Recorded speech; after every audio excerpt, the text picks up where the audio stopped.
आपका क्वेश्चन है जिसमें आपको दे रखा है aryl halides are less reactive towards nucleophilic substitution reaction as compare to alkyl halide due to पहला the formation of less stable carbonium ion, दूसरा रेजोनेंस स्टेबलाइजेशन, तीसरा लॉन्गर कार्बन हेलोजन बॉन्ड और चौथा इंडक्टिव इफेक्ट। चलिए analyse करते हैं। Question क्या है, एराइल हैलाइड। एराइल हैलाइड का मतलब क्या है, एरोमेटिक हैलाइड्स, मतलब एरोमेटिक रिंग के ऊपर हेलोजन और आपके लेबल पर बेंजीन और इसके ऊपर हेलोजन।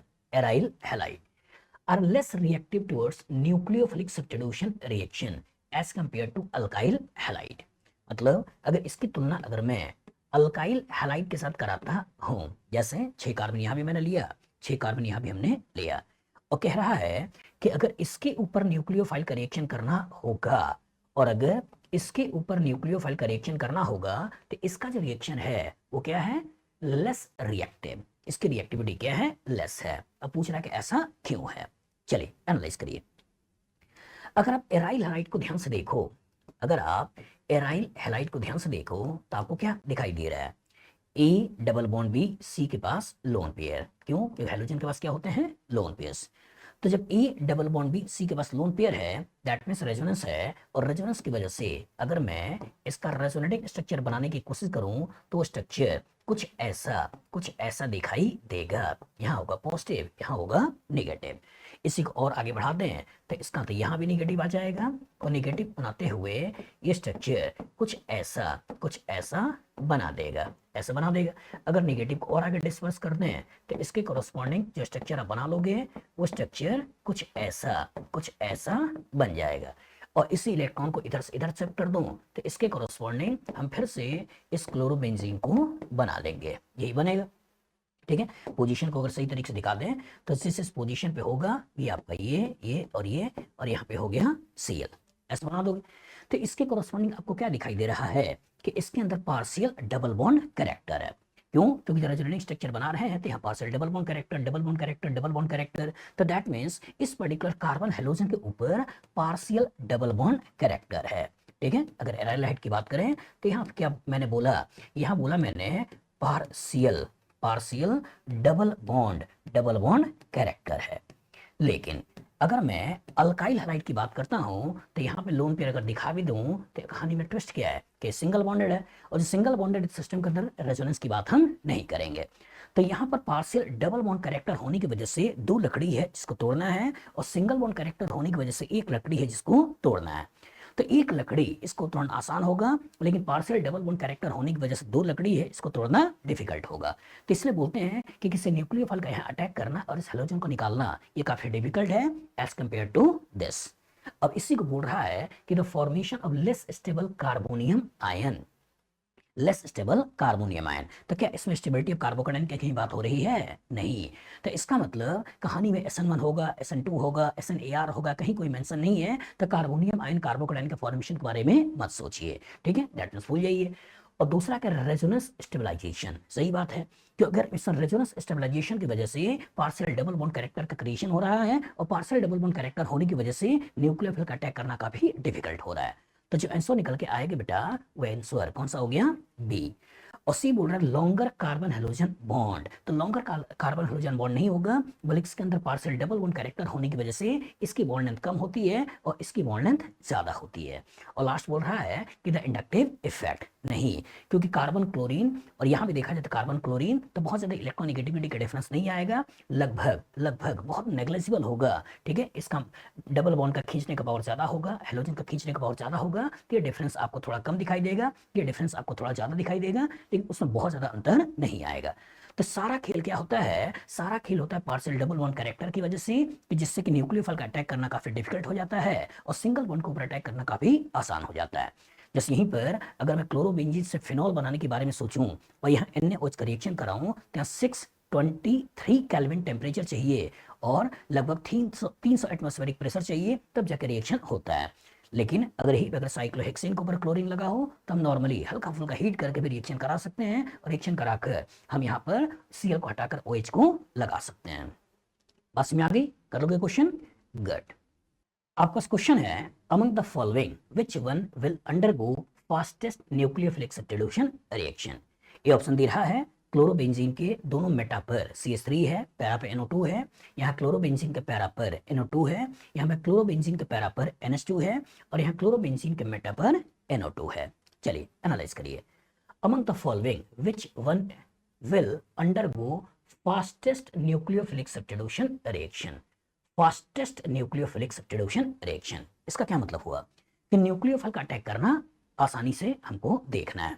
और इसका जो हमने बेसिक आपको बताया होगा, बेसिक हमने आपको क्या बताया है कि अगर कभी एराइल हैलाइड चैप्टर है और किसी न्यूक्लियोफाइल को अटैक करना है तो इसके कोरस्पॉन्डिंग हम जो रिएक्शन की मैकेनिज्म को देखते हैं, उस मैकेनिज्म में कहानी कुछ इस तरह की हमको दिखाई देती है। यही नेगेटिव चार्ज रेजोनेंस के कोरस्पॉन्डिंग फिर यहाँ और यहाँ नेगेटिव आ जाएगा और इसी हेलोजन को निकाल देगा और हेलोजन को निकालते हुए कोरस्पॉन्डिंग इस तरह का प्रोडक्ट हमको कहीं ना कहीं मिल जाता है। यहाँ double bond double bond double bond और ये हो जाता है NO।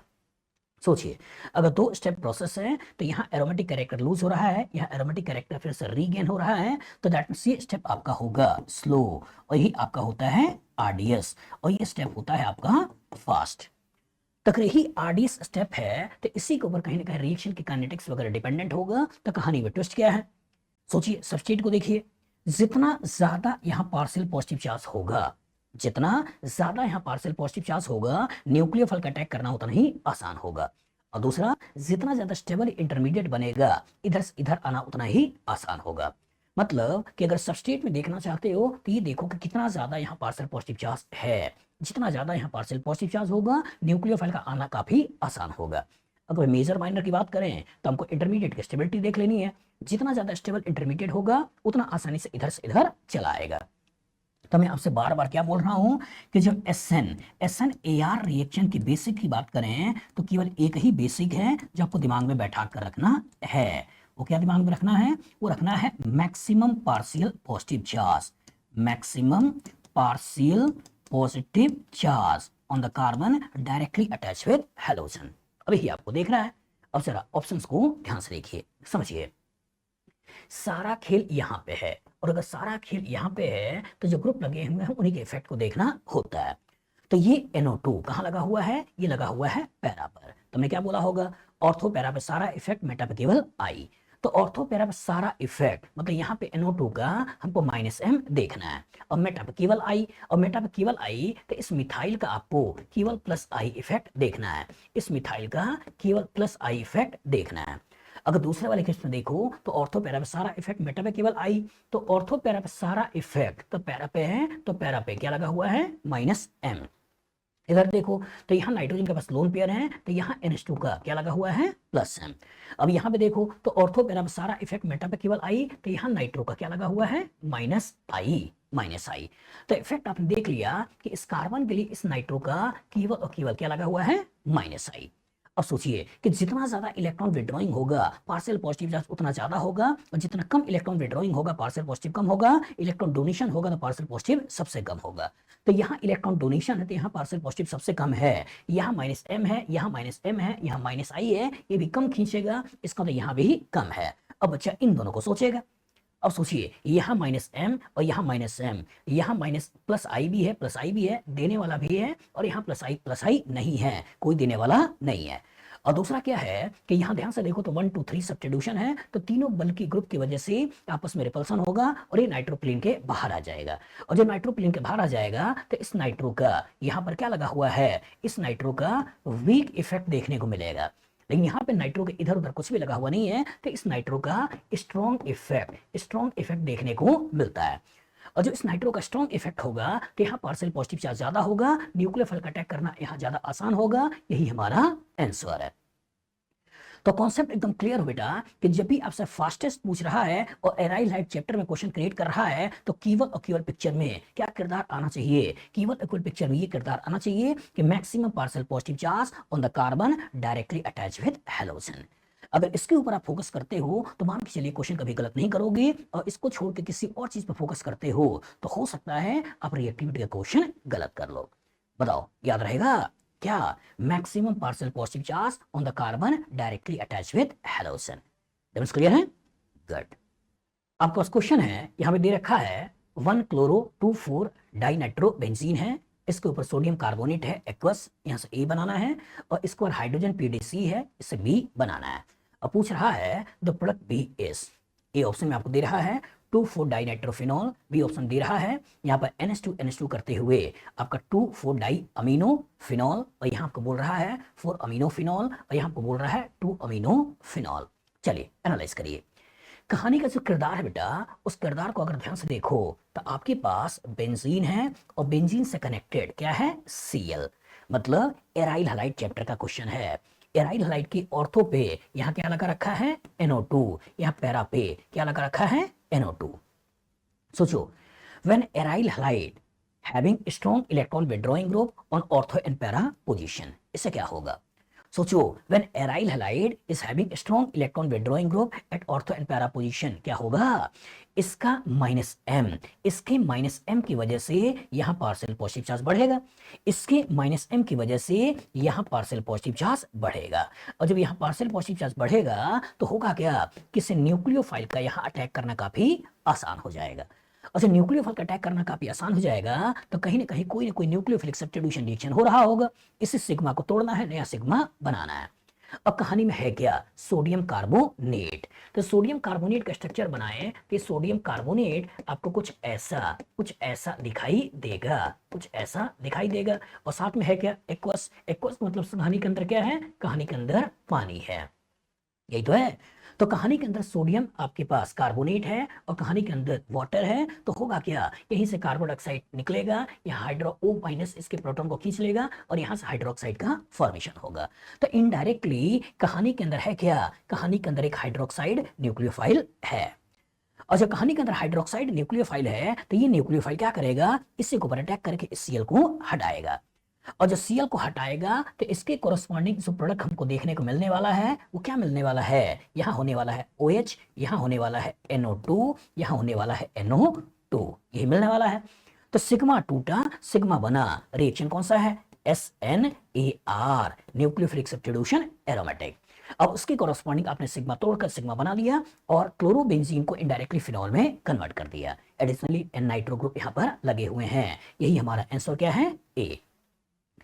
अब इसके ऊपर बोल रहा है कि कहानी के अंदर हाइड्रोजन है, पीडी है, और साथ में सी, पीडीसी। तो चारकोल की मौजूदगी में हाइड्रोजनेशन करना है, पीटी के मौजूदगी में मतलब रिडक्शन करना है, और जो रिडक्शन करना है तो किसका रिडक्शन करना है, हम इसी नाइट्रो को रिड्यूस करेंगे। नाइट्रो जब रिड्यूस होता है तो रिडक्शन के कोरस्पॉन्डिंग ये क्या बनाता है, ये रिडक्शन के कोरस्पॉन्डिंग बनाता है अमीन। तो जब इसी नाइट्रो को रिड्यूस करोगे तो ये NO2 NH2 में कन्वर्ट हो जाएगा, बाकी सारा सेगमेंट ऐसे ही रहेगा। तो यहाँ की कहानी में OH ऐसे ही है, यहाँ NO2 हो चुका है NH2, यहाँ भी NO2 हो चुका है NH2, यही हमारा जो आंसर हो जाएगा, आंसर कौन सा हो गया, B। यही आपको देखना है। तो सोचिए फिनॉल के 2 और 4 पोजिशन में NO2 चाहिए, यहाँ NH2 चाहिए, तो NO2 भूल जाओ, NH2 है, यही हमारा आंसर है।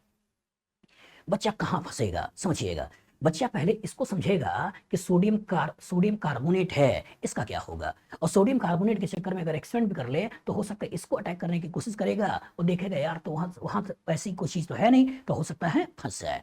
तो यहाँ इस एक्वस को भी देखिए कि कहानी के अंदर पानी है, और पानी है तो पानी से हाइड्रोक्साइड बनते हुए कहीं ना कहीं अटैक करना है, और अगर हाइड्रोक्साइड नहीं भी बनाते हो, अगर वाटर के द्वारा भी रिएक्शन करा दो तो आने तो OH ही है। तो इनडायरेक्टली कर क्या है बेटा कि बेस इसके प्रोटॉन को खींच के हाइड्रोक्साइड बना रहा है, एक अच्छा न्यूक्लियोफाइल बना रहा है जो इसके साथ रिएक्शन करके हैलोजन को हटा रहा है। बस में आगे तो Cl को हटाकर आपने OH को लगाया और उसके बाद हाइड्रोजन पीडीसी की मौजूदगी में NO2 का रिडक्शन किया और रिडक्शन करते हुए कोरस्पॉन्डिंग NH2 बना दिया। तो ऐसे कभी कभी एराइल लाइट चैप्टर को किसी दूसरे के साथ मिक्स करके आपसे क्वेश्चन बना सकता है। कभी कभी हो सकता है आपका फोकस यहाँ हो रहा हो और क्वेश्चन वो यहाँ से कहीं ना कहीं क्रिएट कर रहा हो, ऐसी चीजों को भी कहीं ना कहीं दिमाग में रखना चाहिए। बताओ इस तरह का क्वेश्चन फ्यूचर में आएगा, लगा लोगे, गुड। आपके पास क्वेश्चन है, बेंजीन है, उस पर ऊपर CN लगा है, नीचे F लगा है, और यहाँ पे डाई मिथाइल अमीन का रिएक्शन है Cu2O की मौजूदगी में हीट। ए ऑप्शन दे रहा है, बेंजीन के ऊपर CH3, इधर NCH3 यहाँ CN, यहाँ पे NCH3 यहाँ पे CN, पैरा पे कुछ भी नहीं है, और यहाँ पे NCH3 और नीचे F। एनालाइज करो, सोचो कहानी के अंदर है क्या, कहानी के अंदर एक बेंजीन है और बेंजीन का अटैचमेंट ऊपर किससे है, सी ट्रिपल बॉन्ड एन से है और नीचे किससे है, एफ से है। सोचिए चैप्टर कौन सा है, चैप्टर है एराइल हैलाइड, और चैप्टर है एराइल हैलाइड, उसके पैरा पे सी एन लगा हुआ है, A double bond B C triple bond D, ये क्या कर रहा होगा, ये सी एन माइनस एम से इसका पैसा खींच रहा होगा, और अगर पैसा खींचेगा तो पार्शियल पॉजिटिव यहां क्रिएट करेगा, पार्शियल पॉजिटिव यहां क्रिएट करेगा। कुछ याद आया कि when aryl halide is having strong electron withdrawing group at ortho और पैरा पोजीशन, उसे होगा क्या, पार्शियल पॉजिटिव चार्ज बढ़ जाएगा, और जो पार्शियल पॉजिटिव चार्ज बढ़ जाएगा तो किसी न्यूक्लियोफाइल का यहां अटैक करना काफी क्या हो जाएगा, आसान। तो क्वेश्चन है कि सर इसका न्यूक्लियोफाइल है कौन, तो इसका न्यूक्लियोफाइल है कौन, तो इसको अगर थोड़ा खोल के लिखो तो कहानी के अंदर है क्या, एन है, यहाँ आपके पास एच है, यहाँ एक मिथाइल है और यहाँ दूसरा मिथाइल है, और नाइट्रोजन के पास क्या है, लोन पेयर ऑफ इलेक्ट्रॉन। तो इसका मतलब इसको कैटलाइज करने के लिए यहाँ पे ये भी डाल दिया है, हीट भी कर दिया है, तो यही एज ए न्यूक्लियोफाइल इसके ऊपर अटैक करने वाला है और अटैक करके फ्लोरीन को हटाने वाला है, और जो अटैक करके फ्लोरीन को हटाएगा और बाद में प्रोटॉन को निकाल देगा तो इसके कोरस्पॉन्डिंग जो कंपाउंड मिल जाएगा वो कंपाउंड क्या मिलने वाला है, यहाँ मिलने वाला है Cn, और इस पर्टिकुलर की जगह पर F की जगह क्या हो जाएगा N, और यहाँ हो गया CH3 और यहाँ हो गया CH3, यही हमारा प्रोडक्ट है। अब इसी को मिला लेना है, अब इसी को मिला लेना है तो यहाँ CH3 बोल रहा है, भूल जाइए ये Cn ठीक है, Cn ठीक है, N methyl methyl, N methyl methyl, यही हमारा आंसर है। सी में केवल Cn दे रहा है और डी में यहाँ पे F को रखते हुए Cn को हटा रहा है। एनालाइज करिएगा, सर Cn को क्यों नहीं हटाया और क्यों आपने F को हटाया, सोचिए Cn को क्यों नहीं हटाया, अगर ये क्वेश्चन आपके दिमाग में आ गया तो रीजन सोचिए, सोचिए यहाँ आपके पास कहानी कुछ इस तरीके का है, इस तरीके का है, तो E double bond B C triple bond D, अगर यहाँ पर रेजोनेंस करा दें और रेजोनेंस कराकर स्ट्रक्चर के बारे में सोचें तो स्ट्रक्चर कैसे मिला, इनमें तो कोई चेंज है नहीं, इनमें कोई चेंज है नहीं, यहाँ आपके पास डबल बॉन्ड बन चुका है C और डबल बॉन्ड N, और यहाँ हो चुका है नेगेटिव और यहाँ हो चुका है पॉजिटिव। ध्यान से देखो यहाँ इस कार्बन में पॉजिटिव नहीं है, हमारा पॉजिटिव इस कार्बन पे है, बस में आगे, और इसका अगर रेजोनेटिंग स्ट्रक्चर बनाएं तो रेजोनेटिंग स्ट्रक्चर बनाने के बाद अब जो हमें कंपाउंड मिलता है या कार्बोकेटाइन मिलता है वो कार्बोकेटाइन कुछ इस तरीके का होने वाला है। तो क्या हमें इस कार्बन पर पॉजिटिव चार्ज मिला या नहीं मिला, मिला, मतलब इस साइनाइड की वजह से ही यहाँ पार्शियल पॉजिटिव चार्ज आ रहा है। बच्चे के दिमाग में आ सकता है कि साइनाइड का स्ट्रॉन्ग माइनस एम होता है, स्ट्रॉन्ग माइनस आई होता है, इस कार्बन के ऊपर पॉजिटिव सोचें, नहीं, इसके स्ट्रॉन्ग माइनस एम की वजह से यहाँ पॉजिटिव नहीं आएगा, बल्कि स्ट्रॉन्ग माइनस एम की वजह से यहाँ पॉजिटिव आएगा और यहाँ पॉजिटिव आएगा। तो इसी का स्ट्रॉन्ग माइनस एम ही है कि यहाँ पे पॉजिटिव चार्ज क्रिएट कर रहा है, ना कि यहाँ पॉजिटिव चार्ज क्रिएट कर रहा है, इसलिए न्यूक्लियोफाइल यहाँ अटैक कर रहा है, ना कि न्यूक्लियोफाइल वहां अटैक कर रहा है। बताओ फ्यूचर इस तरह का क्वेश्चन आएगा, लगा लोगे, गुड।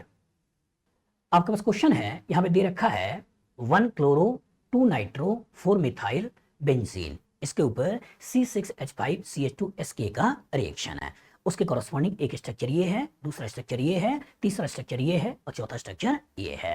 एनालाइज करिए, सोचिए कहानी के अंदर जो किरदार है उस किरदार में यहाँ पर बेंजीन है, बेंजीन के ऊपर यहाँ लगा हुआ है Cl, यहाँ लगा हुआ है NO2, और अगर आप ध्यान से देखो तो यहाँ लगा हुआ है CH3, ये है, और इसके ऊपर अटैक इसका करा रहे हैं, इसके ऊपर अटैक करा रहे हैं C6H5 मतलब फिनाइल, और यहाँ आपके पास CH2 और यहाँ है SK मतलब S माइनस और यहाँ K हो गया प्लस, और जो S माइनस है तो इसका मतलब ये है क्या, ये एक न्यूक्लियोफाइल है, ये क्या है, एक न्यूक्लियोफाइल है, तो कोई ना कोई न्यूक्लियोफाइल का रिएक्शन हो रहा है। तो सोचिए, एनालाइज करिए, चैप्टर एराइल हैलाइड, चैप्टर क्या है, एराइल हैलाइड, इसका ऑर्थो पे क्या है, स्ट्रॉन्ग इलेक्ट्रॉन विड्रॉइंग, और जो स्ट्रॉन्ग इलेक्ट्रॉन विड्रॉइंग मौजूद है तो A double bond B C double bond D, क्या इसके स्ट्रॉन्ग माइनस एम की वजह से, इसके स्ट्रॉन्ग माइनस एम की वजह से यहाँ पार्शियल पॉजिटिव चार्ज बढ़ गया या नहीं, बढ़ गया, और जब यहाँ पार्शियल पॉजिटिव चार्ज बढ़ गया तो कोई न्यूक्लियोफाइल होगा, जो न्यूक्लियोफाइल यहाँ अटैक कर लेगा और अटैक करके इस Cl को हटा देगा। कौन सा रिएक्शन है, SNAR, when aryl halide having strong electron withdrawing group at ortho and para position, then a nucleophile can replace halogen। तो अगर ये न्यूक्लियोफाइल कैन रिप्लेस हेलोजन तो इसी Cl को हटाना है, और इसको रिप्लेस कौन करेगा, यही वाला न्यूक्लियोफाइल करेगा। तो इसी न्यूक्लियोफाइल को अगर मैं यहाँ पर दिखा दूं तो यहाँ हो गया S का कनेक्शन है CH2 से और आगे कनेक्शन है PS से, NO2 जैसा था वैसे ही छोड़ दीजिए, और यहाँ CH3 था, इसे ऐसे भी छोड़ दीजिए। कंफ्यूज करने के लिए उसने यहाँ पे CH3 दे रखा है कि बच्चे को दिखाई दे कि एराइल हैलाइड के पैरा पे CH3 है जो कि प्लस हाइपर कंजुगेशन से और प्लस I से पैसा दे रहा है। तो हमारा फोकस इस देने वाले वीक पे नहीं होना चाहिए, हमारा फोकस इस स्ट्रॉन्ग इलेक्ट्रॉन विड्रॉइंग पे होना चाहिए, जिसकी वजह से यहाँ पार्शियल पॉजिटिव चार्ज बढ़ा है, और जो पार्शियल पॉजिटिव चार्ज बढ़ा है तो न्यूक्लियर फाइल का अटैक करना काफी आसान हो जाएगा। तो हमारा फोकस इलेक्ट्रॉन विड्रॉइंग पे होना चाहिए, ना कि इलेक्ट्रॉन डोनेटिंग पर होना चाहिए। अब इसी को आपको मिला लेना है, एनालाइज करिए। NO2 CH3 में कोई अंतर नहीं है, NO2 की पोजीशन बदल गई है, भूल जाइए, NO2 CH3 की पोजीशन बदल गई है, यहाँ NO2 CH3 अपनी जगह पे है, SCH2PH SCH2PH यही हमारा आंसर है, और यहाँ वो मेटा पे लगा रहा है, दैट मीन्स भूल जाइए। तो कॉन्सेप्ट एकदम क्लियर रखिए बेटा कि सबसे पहले पहचानिए रिएजेंट को कि रिएजेंट का नेचर कैसा है, क्या उस रिएजेंट का नेचर न्यूक्लियोफिलिक है या उस रिएजेंट का नेचर इलेक्ट्रोफिलिक है।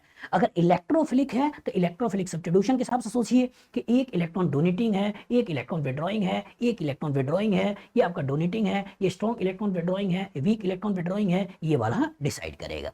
लेकिन जब इलेक्ट्रोफाइल का अटैक होगा तब, लेकिन हम अटैक किसका कर रहे हैं, न्यूक्लियोफाइल का, और जो न्यूक्लियोफाइल का अटैक करा रहे हैं तो एराइल हैलाइड चैप्टर के केवल एक ही बेसिक है, maximum partial positive charge on the carbon directly attach with halogen. बताओ फ्यूचर इस तरह का क्वेश्चन आएगा, लगा लोगे? गुड। आपके पास क्वेश्चन है, यहां पर पैरा नाइट्रोक्लोरोबेंजीन है, उसके ऊपर अमोनिया और इथेनॉल का रिएक्शन है, और इसके कॉरस्पॉन्डिंग बेजर प्रोडक्ट आपसे पूछा है।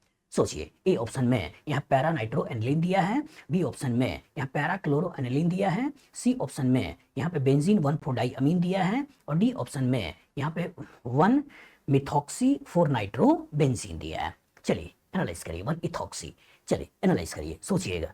यहाँ की कहानी में आपके पास एराइल हैलाइड है, एराइलाइड है, और इसी के पैरा पे आपने क्या लगा रखा है, इसी के पैरा पे आपने नाइट्रो ग्रुप लगा रखा है। एनालाइज करिए, और अटैक किसका कर रहे हैं, अटैक करा रहे हैं अमोनिया का, साथ में क्या दे रखा है, इथेनॉल। सोचिए, इथेनॉल, इथेनॉल के पास भी यहाँ लोन पेयर ऑफ इलेक्ट्रॉन है, और अमोनिया के पास भी यहाँ लोन पेयर ऑफ इलेक्ट्रॉन है, मतलब न्यूक्लियोफाइल का कहीं ना कहीं रिएक्शन करा रहे हैं। और जब न्यूक्लियोफाइल का रिएक्शन करा रहे हैं तो कॉन्सेप्ट क्या है, चैप्टर है एराइल हैलाइड, उसके पैरा पे स्ट्रॉन्ग इलेक्ट्रॉन विड्रॉइंग लगा है। रिएक्शन कौन सा है, रिएक्शन आपका है SNAR, तो न्यूक्लियोफिलिक सब्स्टिट्यूशन एरोमेटिक। क्या पढ़ा है कि when aryl halide is having strong electron withdrawing group at ortho और para position, the nucleophile can replace halogen. ठीक है, अब क्वेश्चन आया कि सर इस न्यूक्लियोफाइल के द्वारा अटैक करके हैलोजन को हटाएं या इस न्यूक्लियोफाइल का अटैक करके हैलोजन को हटाएं। सोचिए, अब आया स्ट्रॉन्ग न्यूक्लियोफाइल और वीक न्यूक्लियोफाइल का कॉन्सेप्ट कि कौन स्ट्रॉन्ग है जिसके ऊपर अटैक करेगा। तो इंपॉर्टेंट ये है बेटा कि जब हम नाइट्रोजन और जो ऑक्सीजन की बात करते हैं तो नाइट्रोजन का न्यूक्लियोफिलिक कैरेक्टर ज्यादा होता है, ऑक्सीजन का न्यूक्लियोफिलिक कैरेक्टर कम होता है। नाइट्रोजन के पास इलेक्ट्रॉन होना रिलेटिवली अनस्टेबल होगा, ऑक्सीजन के पास इलेक्ट्रॉन होना रिलेटिवली स्टेबल होगा। तो यहाँ अगर स्टेबिलिटी ज्यादा है तो न्यूक्लियोफिलिक कैरेक्टर कम होगा, यहाँ स्टेबिलिटी कम है तो न्यूक्लियोफिलिक कैरेक्टर ज्यादा होगा। तो नाइट्रोजन एक अच्छा न्यूक्लियोफाइल है, वो इसके ऊपर अटैक करेगा और अटैक करके Cl को हटाएगा, और अगर उसके ऊपर अटैक करके Cl को हटाया तो हमें जो मिला उस पर्टिकुलर में इस NO2 में तो कोई अंतर है नहीं, यहीं पे Cl हट चुका है और यहाँ हो चुका है NH2, यही आपको देख लेना है। एनालाइज करिए, तो यहाँ पे अगर मेजर प्रोडक्ट आपसे पूछ रहा है तो इस नाइट्रोजन के द्वारा अटैक कराइए, ना कि इथेनॉल के द्वारा अटैक कराइए, मतलब ऑक्सीजन। अगर मेजर नहीं पूछ रहा होता, प्रोडक्ट पूछ रहा होता तो अटैक इसके द्वारा भी हो सकता था। ठीक है, लेकिन चूंकि क्वेश्चन में मेजर मेंशन है इसलिए अटैक किससे करना है, अमोनिया से। अब मिलाइए, यहाँ NH2 NO2 है, NH2 NO2 है, यही हमारा आंसर है। बी में Cl NH2 है, यहाँ NH2 NH2 है, यहाँ ET और साथ OET है, यहाँ NO2 है, तो हमको क्या चाहिए, NH2 Na2। बताओ क्वेश्चन फ्यूचर इस तरह का आएगा, लगा लोगे? गुड। आपके पास क्वेश्चन है, यहाँ पे पैरा नाइट्रो ब्रोमोबेंजीन है और इसके ऊपर फिनाइल C++C- का रिएक्शन है, हीट है, और उसके कॉरस्पॉन्डिंग ये प्रोडक्ट बना रखा है, जिसमें फिनाइल C++C फिनाइल है, और यहाँ ब्रोमो फिनाइल C++C फिनाइल है, यहाँ पर नाइट्रो फिनाइल C++C फिनाइल है, और यहाँ पे ब्रोमो नाइट्रो का कॉम्बिनेशन में यहाँ C++C और यहाँ फिनाइल है। एनालाइज करिए, सोचिएगा, कहानी के अंदर जो किरदार है उसी किरदार को आपको सबसे पहले एनालाइज करना होता है। एक बार एनालिसिस आपकी अच्छी हो गई तो क्वेश्चन तो आप बहुत अच्छी तरीके से लगा लोगे, लेकिन अगर वही एनालिसिस अच्छी तरीके से नहीं हुई तभी कहीं ना कहीं आप फंसोगे। सोचो, aryl halide having strong electron withdrawing group eight para position. सोचो, एराइल हैलाइड चैप्टर है, उसमें स्ट्रॉन्ग इलेक्ट्रॉन विड्रॉइंग पैरा पर लगा है, तो इससे होगा क्या, इससे होगा क्या, E double bond B C double bond D, यहाँ पार्शियल पॉजिटिव होगा, E double bond B C ऊपर पॉजिटिव, यहाँ पार्शियल पॉजिटिव होगा। और जब यहाँ पार्शियल पॉजिटिव होगा तो होगा क्या, किसी न किसी न्यूक्लियोफाइल के द्वारा रिएक्शन होगा, और किसी न किसी न्यूक्लियोफाइल के द्वारा रिएक्शन होगा, वही न्यूक्लियोफाइल यहाँ अटैक करेगा और अटैक करके हेलोजन को हटाएगा, तो वही न्यूक्लियोफाइल को पहचानना है। तो अगर इस पर्टिकुलर को देखें तो यहाँ पे है क्या, C ट्रिपल बॉन्ड C है, यहाँ निगेटिव है और इसके आगे फिनाइल ग्रुप लगा है, और जो कार्बन का पास निगेटिव चार्ज है इनडायरेक्टली है क्या, एक न्यूक्लियोफाइल है। अब यही न्यूक्लियोफाइल इसके ऊपर अटैक करके इस Br को हटा देगा, और जब Br को हटा देगा बेटा तो क्या मिला, सोचो सोचो, इस बेंजीन में तो कोई अंतर है नहीं, इसके पैरा पे नाइट्रो लगा था, इसमें कोई अंतर है नहीं, यही वाला कार्बन जो है इस कार्बन से जोड़ना है, और इस कार्बन को आगे ट्रिपल बॉन्ड और पीएच ऐसे लगा देना है। मतलब इस कार्बन को इस कार्बन से मिला दो तो यहाँ पे पैरा पे NO2, इस कार्बन पे ट्रिपल बॉन्ड CC, फिर बाद में पीएच, पैरा पे NO2 C triple bond C और यहाँ पर पीएच, इसी को मिला लो, एनालाइज करो। तो यहाँ पे NO2 था नहीं, भूल जाइए, इसमें सोचो Br लगा है, भूल जाइए, यहाँ NO2 PH फिर triple bond PH, NO2 PH triple bond PH, यही हमारा क्या है, आंसर है। अगर डी में देखा जाए तो यहाँ ऐसे दे रहा है और ऑर्थो से इस पर्टिकुलर को लगा रहा है, दैट मीन्स भूल जाइए। तो कॉन्सेप्ट एकदम क्लियर हो बेटा कि जब एराइल हैलाइड आपको दिखाई दे और उसके ऑर्थो पैरा पे स्ट्रॉन्ग इलेक्ट्रॉन विड्रॉइंग ग्रुप दिखाई दे तो न्यूक्लियोफाइल का अटैक कराइए और न्यूक्लियोफाइल का अटैक कराते हुए कोरस्पॉन्डिंग प्रोडक्ट बनाइए। और रिएक्शन कौन सा हो गया, रिएक्शन हो गया SNAR, न्यूक्लियोफिलिक सब्स्टिट्यूशन एरोमेटिक। बताओ, बड़ा सा न्यूक्लियोफाइल छोटा सा न्यूक्लियोफाइल देखकर डराने की कोशिश करे, डरोगे नहीं, कोई भी न्यूक्लियोफाइल का रिएक्शन करा सकते थे। मतलब हम कहानी में हाइड्रोक्साइड का रिएक्शन करा सकते थे, हम कहानी में साइनाइड का रिएक्शन करा सकते थे, हम कहानी में अमोनिया का रिएक्शन करा सकते थे, हम कहानी में RC triple bond C minus इसका रिएक्शन करा सकते थे, किसी भी न्यूक्लियोफाइल का रिएक्शन करा सकते थे बेटा, और उसके कॉरस्पॉन्डिंग प्रोडक्ट बना सकते थे। तो न्यूक्लियोफाइल के ऊपर फोकस नहीं करना है, ये तो बस अलग अलग नाम है, बस इंपॉर्टेंट कॉन्सेप्ट पे फोकस करिए कि यहाँ पे पार्शियल पॉजिटिव होने से कोई भी न्यूक्लियोफाइल यहाँ अटैक कर सकता है और हेलोजन को हटा सकता है। बताओ, फ्यूचर इस तरह का क्वेश्चन आएगा, लगा लोगे, गुड। आपका क्वेश्चन है, एक बड़ा सा मॉलिक्यूल दिखा रखा है, डरा रखा है, लेकिन ध्यान से देखोगे तो ये आपका आइडोबेंजीन के पैरा पे नाइट्रो लगा है और इधर से आइडोबेंजीन के पैरा पे कुछ लगा हुआ नहीं है, ठीक है, एक तरह के स्पीसीज है और इसके ऊपर सोडियम मिथॉक्साइड का रिएक्शन है, हीट है और एक कॉरस्पॉन्डिंग प्रोडक्ट बनाया है। एक ऑप्शन दे रहा है बेंजीन के एक तरफ OCH3 है, उसके पैरा पे NO2 है, दूसरे में दे रहा है कुछ इस तरह का कंपाउंड जिसमें I और यहाँ पे बेंजीन NO2, इधर PH और आपके पास इधर OCH3 है, यहाँ दिखा रहा है कि I यहाँ PH और NO2 है, इधर बेंजीन यहाँ OCH3 है, इसमें आपको दिखा रहा है कि बेंजीन के इधर NO2 है, उसके मेटा पे OCH3 है। एनालाइज करिए, बड़े से स्ट्रक्चर को देखकर डरिए नहीं। सोचिए, एराइल हैलाइड, इसी एराइल हैलाइड के पैरा पर स्ट्रॉन्ग इलेक्ट्रॉन विड्रॉइंग, और जो एराइल हैलाइड के पैरा पर स्ट्रॉन्ग इलेक्ट्रॉन विड्रॉइंग, उससे होगा क्या, ध्यान से देखो, E double bond B C double bond D, इसका रेजोनेंस की वजह से यहाँ पार्शियल पॉजिटिव आएगा, E double bond B C के ऊपर पॉजिटिव, यहाँ भी पार्शियल पॉजिटिव आएगा। अब होगा क्या, इसका लोन पेयर भी कहीं ना कहीं इधर रेजोनेंस इन्वॉल्व होगा, मतलब आयोडीन गरीब होगा, और जब आयोडीन गरीब होगा तो इसीलिए दूसरे बेंजीन को इसके साथ जोड़ दिया है, अब जोड़ते हुए इस तरह का एक स्ट्रक्चर बना दिया है और यहाँ पे हो गया है पॉजिटिव चार्ज, इसी पॉजिटिव को इसने बाहर दिखा दिया है। तो कहने का मतलब, एक की कहानी में एराइल हैलाइड है, उसके पैरा पे स्ट्रॉन्ग इलेक्ट्रॉन विड्रॉइंग है, और एक की कहानी में एराइल हैलाइड है जिसका ऑर्थो पैरा पे कोई स्ट्रॉन्ग इलेक्ट्रॉन विड्रॉइंग लगा हुआ नहीं है, और न्यूक्लियोफाइल के द्वारा रिएक्शन है, यहाँ पे क्या है CH3O- है और यह Na+ है। और जो न्यूक्लियोफाइल के द्वारा रिएक्शन है तो चैप्टर एराइल हैलाइड है, तो हमने आपको क्या बताया होगा, हमने एक ही तो बेसिक बताया है कि एराइल हैलाइड के ऊपर अगर अटैक करना है तो maximum partial positive charge on the carbon directly attach with halogen. तो सारा का सारा खेल यहीं पे देखना है, और क्या देखना है, maximum partial positive charge on the carbon directly attach with halogen. बस में आगे, तो इसमें अगर आप ध्यान से देखो तो इस पर्टिकुलर एराइल हैलाइड के पैरा पे स्ट्रॉन्ग इलेक्ट्रॉन विड्रॉइंग, यहाँ पार्शियल पॉजिटिव चार्ज ज्यादा है, और इस पर्टिकुलर के ऑर्थो पैरा पे कुछ भी ना होने की वजह से यहाँ पार्शियल पॉजिटिव कम है। तो जो न्यूक्लियोफाइल है CH3O- वो क्या करेगा, इसी को ऊपर अटैक करेगा और इस पार्ट को निकाल देगा। और जब ये पार्ट निकल गया और ये यहाँ पे अटैच हो गया तो इसके कॉरस्पॉन्डिंग क्या बनेगा, सोचो क्या बनाओगे। यहाँ आपका बेंजीन ऐसे ही है, यहाँ आपका OCH3 चला आया और यहाँ NO2 वैसे ही था, वैसे ही छोड़ दो और साथ में क्या होगा, ये आइडोबेंजीन निकल गया। अगर आइडोबेंजीन निकल गया तो इसके कॉरस्पॉन्डिंग आपने यहाँ पे आइडोबेंजीन को बाहर कर दिया। तो जब ये नहीं था तो क्या निकलता, I- निकलता, लेकिन कहानी में बेंजीन में कनेक्टेड था इसलिए अपने आइडोबेंजीन के रूप में निकाल दिया। अब इसी को आपको देख लेना है कि कहां पर है। तो OCH3 के पैरा पे NO2, OCH3 के पैरा पे NO2, यही हमारा आंसर है। बी में देखो तो ये कॉम्प्लेक्स दिखा रहा, भूल जाओ। सी में देखो कॉम्प्लेक्स दिखा रहा, भूल जाओ। और डी में देखो तो यहाँ पे मेटा पे NO2 और OCH3 लिखा है, मतलब भूल जाओ।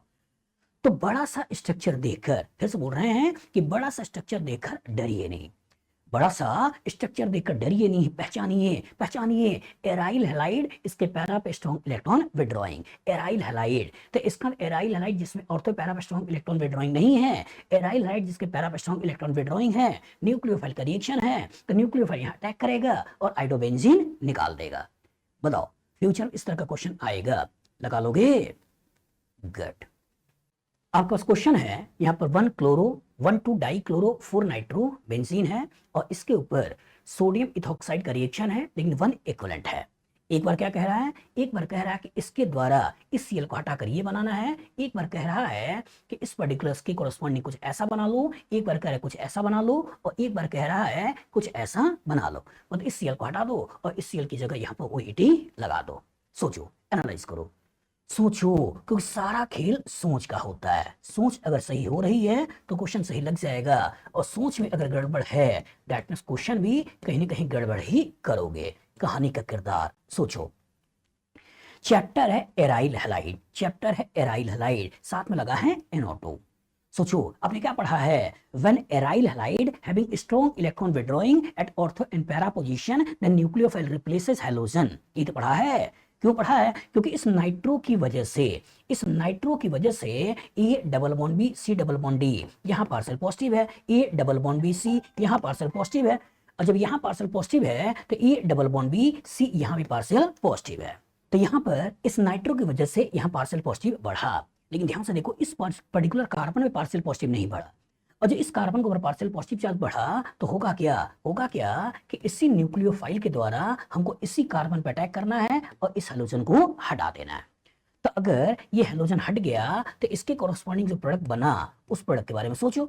यहाँ NO2 जैसा था वैसा ही रहेगा, ये Cl जैसा था वैसा ही रहेगा, यही पे आपका हो चुका है OET, यही बन जाएगा। अब इसी को देख लेना है, मिला लेना है, यहाँ OET NO2 और यहाँ Cl, यहाँ OET NO2 यहाँ Cl, यही हमारा आंसर है। तो कॉन्सेप्ट एकदम क्लियर करो बेटा कि जब एक से ज्यादा एराइल हैलाइड हो, जब एक से ज्यादा एराइल हैलाइड हो और बच्चा सोचिए कि यहाँ अटैक कराना है, यहाँ अटैक करना है, तो फोकस केवल एक ही है। SNAR का केवल एक ही फोकस आपका होना चाहिए। फोकस क्या होना चाहिए आपका, फोकस होना चाहिए maximum partial positive charge, maximum partial positive charge on the carbon directly attach with halogen. इस कार्बन में जितना ज्यादा पार्शियल पॉजिटिव चार्ज होगा न्यूक्लियोफाइल का अटैक करना उतना ही आसान होगा। तो अगर इस हैलाइड की कॉरस्पॉन्डिंग देखें तो नाइट्रो उसके मेटा पे है, दैट मींस मेटा उसके लिए केवल -I का काम करेगा। लेकिन इस एराइल हैलाइड के कॉरस्पॉन्डिंग देखें तो ये नाइट्रो उसके पैरा पे है, ये उसके लिए -M का काम करेगा। और जो -M का काम करेगा दैट मींस यहाँ पार्शियल पॉजिटिव चार्ज ज्यादा होगा, न्यूक्लियोफाइल का अटैक करना यहाँ ज्यादा आसान होगा एज कंपेयर टू दिस। बताओ फ्यूचर इस तरह का क्वेश्चन आएगा, लगा लोगे? गुड। आपके पास क्वेश्चन है जिसमें आपको पिरिडीन है, इस पिरिडीन के इस पोजीशन पे Cl और यहाँ पे Cl लगा रखा है और NaOH का रिएक्शन है, हीट है। ए के कॉरस्पॉन्डिंग कुछ ऐसा स्ट्रक्चर, बी के कॉरस्पॉन्डिंग कुछ ऐसा स्ट्रक्चर, सी में कुछ ऐसा स्ट्रक्चर और डी में कुछ ऐसा स्ट्रक्चर दे रखा है। एनालाइज करिए, सोचिए कहानी का जो किरदार है बेटा, उस किरदार में ये पिरिडीन है और पिरिडीन में यहाँ उसने Cl लगा रखा है और यहाँ उसने Cl लगा रखा है और न्यूक्लियोफाइल के द्वारा न्यूक्लियोफाइल का दो रिएक्शन करा रखा है। सोचो तो कहीं ना कहीं न्यूक्लियोफाइल यहाँ अटैक करके Cl को हटाने वाला है या न्यूक्लियोफाइल यहाँ अटैक करके Cl को हटाने वाला है। और जब न्यूक्लियोफाइल यहाँ अटैक करे तो क्या क्या संभावनाएं हो सकती हैं, और न्यूक्लियोफाइल यहाँ अटैक करे तो क्या क्या संभावनाएं हो सकती हैं, यही तो आपको देखना है। सोचिए अगर न्यूक्लियोफाइल यहाँ अटैक करता है तो निगेटिव चार्ज कहाँ आने वाला है, निगेटिव चार्ज यहाँ आने वाला है, निगेटिव चार्ज यहाँ आने वाला है और निगेटिव चार्ज यहाँ आने वाला है। ये तो होगा। अगर न्यूक्लियोफाइल यहाँ अटैक किया, इस बॉन्ड को तोड़ोगे, यहाँ निगेटिव बन गया, ए डबल बॉन्ड बीसी पे निगेटिव, निगेटिव यहाँ बनेगा, ए डबल बॉन्ड बीसी पे निगेटिव, निगेटिव यहाँ बनेगा। लेकिन अगर मैं दूसरा केस लेता और दूसरे केस के कोरस्पॉन्डिंग अगर मैं न्यूक्लियोफाइल का अटैक कराता, और वो अटैक अगर मैं इस पोजीशन पर कराता, तो जो इस पोजीशन कराता तो इधर टूटता, निगेटिव यहाँ आता, ए डबल बॉन्ड बीसी पे निगेटिव, निगेटिव यहाँ आता, ए डबल बॉन्ड बीसी पे निगेटिव, निगेटिव यहाँ आता। तो निगेटिव चार्ज यहाँ आएगा, निगेटिव चार्ज यहाँ आएगा, निगेटिव चार्ज यहाँ आएगा, लेकिन इसके कोरस्पॉन्डिंग निगेटिव यहाँ आएगा, निगेटिव यहाँ आएगा, निगेटिव यहाँ आएगा। ये तो होगा। और जो इंटरमीडिएट ज्यादा स्टेबल होगा उसे कोरस्पॉन्डिंग प्रोडक्ट बना लेना है। तो यहाँ पे अगर ध्यान से देखा जाए तो कार्बन के पास निगेटिव, फिर कार्बन के पास निगेटिव, फिर कार्बन के पास निगेटिव, तो जो निगेटिव चार्ज है कार्बन कार्बन कार्बन के पास है। लेकिन इसको अगर देखा जाए तो यहाँ कार्बन के पास निगेटिव, इधर भी कार्बन के पास निगेटिव, लेकिन यहाँ नाइट्रोजन के पास निगेटिव। तो ये कार्बन का निगेटिव कट गया, नाइट्रोजन का निगेटिव कट गया, लेकिन यहाँ कार्बन के ऊपर निगेटिव है और यहाँ नाइट्रोजन के ऊपर निगेटिव है। बताइए ज्यादा स्टेबिलिटी कहाँ से आएगी? मोर इलेक्ट्रोनेगेटिव का नेगेटिव चार्ज ज्यादा स्टेबल होगा या लेस इलेक्ट्रोनेगेटिव एटम के ऊपर नेगेटिव चार्ज ज्यादा स्टेबल होगा? क्या होगा? मोर इलेक्ट्रोनेगेटिव के ऊपर नेगेटिव चार्ज। मतलब क्या है? इससे बनने वाला इंटरमीडिएट ज्यादा स्टेबल होगा और इससे बनने वाला इंटरमीडिएट कम स्टेबल होगा। और इससे बनने वाला इंटरमीडिएट ज्यादा स्टेबल होगा, दैट मींस न्यूक्लियोफाइल का यहाँ रिएक्शन करना है और रिएक्शन करके इस Cl को हटाना है। और जब Cl को हटाओगे बेटा तो इसके कॉरस्पॉन्डिंग जो प्रोडक्ट बनेगा वो प्रोडक्ट कैसे बनेगा? इस Cl को तो ऐसे ही छोड़ दो और न्यूक्लियोफाइल हाइड्रोक्साइड है इसी के द्वारा यहाँ OH को लगा दो और ये प्रोडक्ट बना लो। अभी देख लो, यहाँ आपका OH ऑर्थो पे लगा रखा है, भूल जाओ। यहाँ आपका OH इधर है, मेटा पे Cl है, ऑर्थो पैरा पे OH है, मेटा पे Cl है, दैट मींस यही आंसर बन गया। सी में देखो तो यहाँ Cl लगा रखा है, वहां OH है, और डी में देखो तो यहाँ OH है और यहाँ Cl है। तो कॉन्सेप्ट एकदम क्लियर हो कि जब भी कभी न्यूक्लियोफिलिक सब्स्टिट्यूशन रिएक्शन करना हो एरोमेटिक सिस्टम में तो सारा का सारा खेल स्टेबिलिटी ऑफ इंटरमीडिएट पर ही होता है। मतलब मैक्सिमम पार्शियल पॉजिटिव देखना है और दूसरा देखना है इंटरमीडिएट की स्टेबिलिटी, कार्बेनाइन की स्टेबिलिटी, क्योंकि न्यूक्लियोफाइल पैसा लेकर आ रहा है। तो जितना ज्यादा स्टेबल कार्बेनाइन होगा उसी के कोरस्पॉन्डिंग हमारा मेजर प्रोडक्ट बनने वाला है। बताओ फ्यूचर इस तरह का क्वेश्चन आएगा, लगा लोगे? गुड।